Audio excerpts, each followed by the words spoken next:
Hi, this is Father Louis Scurti with Jeanne Spinoza, and I knew Jeanne Spinoza when she was Jeanne Isakowski at DePaul High School in Wayne. Welcome again. Thank you. Now, Jeanne and I had the distinct honor, and you know this from other shows that we made, of meeting Mother Teresa of Calcutta. That's why we have her picture there and here behind us. But I thought I want to go back to discuss some of the aspects of Catholic high school and DePaul High School specifically. Now it's called something else. It's DePaul Catholic, but it was DePaul High School, and we were there. And you graduated what year? 1981. 1981. And I left there to go to William Patterson in 1979. Jeanne has all the dates down pat, more than I do. So what I want to talk about is typically, it may not be appropriate for every Catholic high school today, but what we did then and how it affected you. Now, I don't want to say we, like I represented the whole school. We had one segment. I was a theology instructor, and I was also chaplain. And Sister Julie Scanlon and I founded a program called the Christian Service Program. Remember that? Correct. Yeah. And we started out with a few seniors, and the idea was to take students from the classroom into the neighborhood to learn what we're learning about in class. We started with like 10 of the best students, okay, of maybe 2 or 3 of the senior groups. And we took them to nursing homes, developmental centers, soup kitchens. They were tutoring and a whole bunch of other stuff. And then every semester, they came back, of course, raving about their experiences. Every semester, that group grew and grew and grew. By the time I left there, now that's when you take over. I left there in '79. How expansive was the Christian Service Program? And was it just seniors, or did they finally grow into juniors and seniors? Yes. But you had to drive, right? Because you had to have a vehicle to transport yourself. The school couldn't do it, right? So you had to have a car, and it was done during your religion class, right. So it wasn't that you got a half a day off of school. No, you went to serve. Yeah. Everyone was glad to get out. Yeah. But my group, when I went to Preakness Nursing home, right. and North Jersey Training Center. Developmental Center. They changed that name. Yes, they changed it. That has since closed. So we're going into antiquity in a sense, but it's still the ministry that I'm interested in. So the Developmental Center closed last year, and I became chaplain there. I don't know if you knew that. Oh no, I didn't. After we left DePaul, I went to William Patterson, and we had already been going to Developmental Center. And we'll tell our audience what went on there and what your experiences there were. But I got a phone call from the director, forget his name, and he said, Father, you're familiar with us. Yes, of course. The kids always came. We have no Catholic chaplain right now. Would you consider it? And what did it involve? Celebrating Mass during the week and on Sundays, going to the cottages. Ash Wednesday was blown out of the water, going to all the cottages on Ash Wednesday. Everybody got ashes. Catholic, non-Catholic, didn't matter. Whoever wanted ashes got ashes that day. We had a service in the chapel, and then of course overseeing the religious instruction, which again students were still coming from DePaul, but then we expanded it into William Patterson students going there as well. Okay, what was your experience there? I think my experience was more difficult with North Jersey than it was with Preakness. On different levels, because you were dealing with the mentally ill. Developmentally disabled people, all levels. All levels. Of disability. I mean, they were from young children to adults. Yes. And depending on your age, and again, this is a perspective from a 17-year-old, you don't, until you really are there and see it, you don't know, like certain little things could set them off. And it may not be a bad thing, it's just the way they took something. Right. And it may not even be with you, it could just be somebody in a room or something. Yes. But they were all different on different levels until a couple of times, and I guess they don't realize their strength sometimes. Yes, right. So if something gets upset, I think that was probably, I guess, kind of what frightened me a little bit with it. They almost tried to attack you. Oh, okay. But not in a bad way. It was just because I guess they were upset.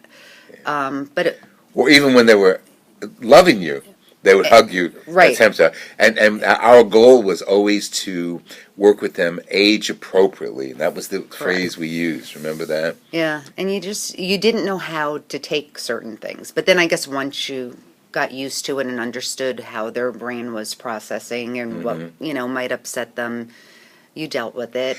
Did you work in the cottages or did you work in the classrooms? Because we had religious education classes, very, very basic. We were in the classroom, I believe. Right. Okay. In the classroom, Yeah. not the Yeah. cottages. And we did. The instructions were very basic. Learning sometimes some of the prayers, using visuals, coloring books to understand the prayers, understand Jesus, and And so on. they were great for the most part. It Yeah. was just I guess like a kid in school, a kid that Acts out. acts out a little bit in school. Well, I felt comfortable because I always acted out, so I was very comfortable with all their Yeah, but no, shenanigans. it just took a little getting used to. I mean, it was a good experience. You got to understand what other people go through and people with handicaps and disabilities, and you take things for granted sometimes. But again, like with Mother Teresa, until you hear her talk, when you go out and start physically working with them, you feel accomplished. You feel like you've done some good, you've tried to help. And then you would look forward to going back. Great. The same thing with the nursing home. Okay, before we go there, what happened to the developmental center? It closed, and it's a state program. So many of the residents were sent to smaller group homes or different institutions run by the state as well.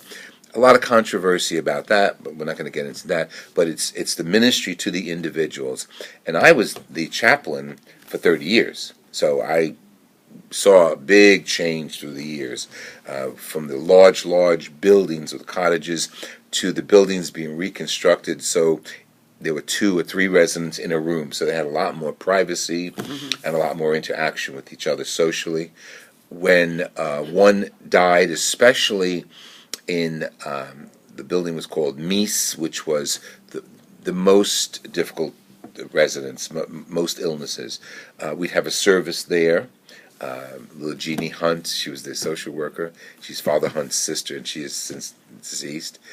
She'd call me up, say, Father Lou, come on, and we have a service to do. And we do a little service. I mean, very, very basic. Clapping and singing, the readings, and the residents as well as the staff would get involved. And again, it was trying to share the message of Christ with the residents, in this case, in light of someone who was deceased, with the residents on their level. And it was such a joy going there. Right?